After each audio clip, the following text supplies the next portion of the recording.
témoignages contre Jésus suffisants pour le faire mourir. Mais ils n'en trouvèrent point, quoique plusieurs faux témoins se fussent présentés. Enfin, il en vint deux qui dirent « Celui-ci a dit, je puis détruire le temple de Dieu et le rebâtir en 3 jours. » Le souverain sacrificateur se leva et lui dit « Ne réponds-tu rien? Qu'est-ce que ces hommes déposent contre toi ?» Jésus garda le silence. Et le souverain sacrificateur, prenant la parole, lui dit « Je t'adjure, par le Dieu vivant, de nous dire si tu es le Christ, le Fils de Dieu. » Jésus lui répondit « Tu l'as dit. De plus, je vous déclare, vous verrez désormais le Fils de l'homme, assis à la droite de la puissance de Dieu et venant sur les nuées du ciel. » Alors le souverain sacrificateur déchira ses vêtements, disant « Il a blasphémé. Qu'avons-nous encore besoin de témoins? Voici, vous venez d'entendre son blasphème. Que vous en semble ?» Ils répondirent « Il mérite la mort. » Là-dessus, ils lui crachèrent au visage et lui donnèrent des coups de poing, des soufflets en disant « Christ, prophétise, dis-nous qui t'a frappé. » Cependant, Pierre était assis dehors dans la cour. Une servante s'approcha de lui et dit « Toi aussi, tu étais avec Jésus le Galiléen. » Mais il le nia devant tous, disant « Je ne sais pas ce que tu veux dire. » Comme il se dirigeait vers la porte, une autre servante le vit et dit à ceux qui se trouvaient là « Celui-ci était aussi avec Jésus de Nazareth. » Il le nia de nouveau avec serment. « Je ne connais pas cet homme. » Peu après, ceux qui étaient là, s'étant approchés, dirent à Pierre « Certainement, tu es aussi de ces gens-là, car ton langage te fait reconnaître. » Alors il se mit à faire des imprécations et à jurer « Je ne connais pas cet homme. » Aussitôt, le coq chanta. Et Pierre se souvint de la parole que Jésus avait dite « Avant que le coq chante, tu me renieras 3 fois. » Et étant sorti, il pleura amèrement.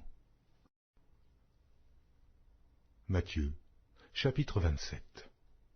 Dès que le matin fut venu, tous les principaux sacrificateurs et les anciens du peuple tinrent conseil contre Jésus pour le faire mourir.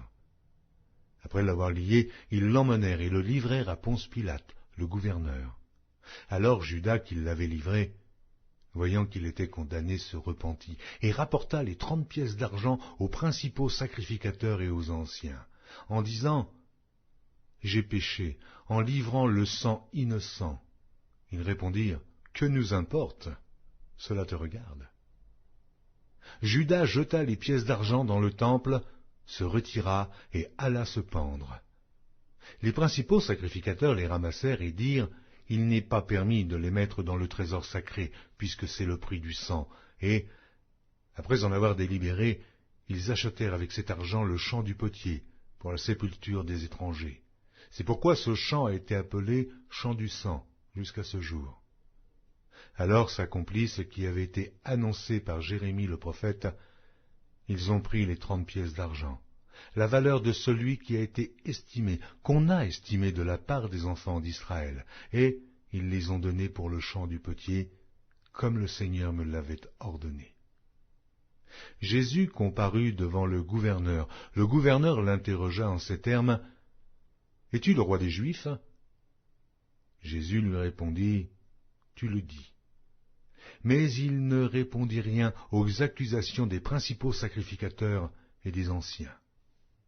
Alors Pilate dit, « N'entends-tu pas de combien de choses il t'accuse ?» Et Jésus ne lui donna aucune réponse, sur aucune parole, ce qui étonna beaucoup le gouverneur. À chaque fête, le gouverneur avait coutume de relâcher un prisonnier, celui que demandait la foule. Il avait alors un prisonnier fameux nommé Barabbas. Comme ils étaient assemblés, Pilate leur dit, « Lequel voulez-vous que je vous relâche, Barabbas ou Jésus, qu'on appelle Christ ?» Car ils savaient que c'était par envie qu'ils avaient livré Jésus. Pendant qu'ils étaient assis sur le tribunal, sa femme lui fit dire, « Qu'il n'y ait rien entre toi et ce juste, car aujourd'hui j'ai beaucoup souffert en songe à cause de lui. » Les principaux sacrificateurs et les anciens persuadèrent à la foule de demander Barabbas et de faire périr Jésus. Le gouverneur, prenant la parole, leur dit, « Lequel des deux voulez-vous que je vous relâche ?» Ils répondirent, « Barabbas. »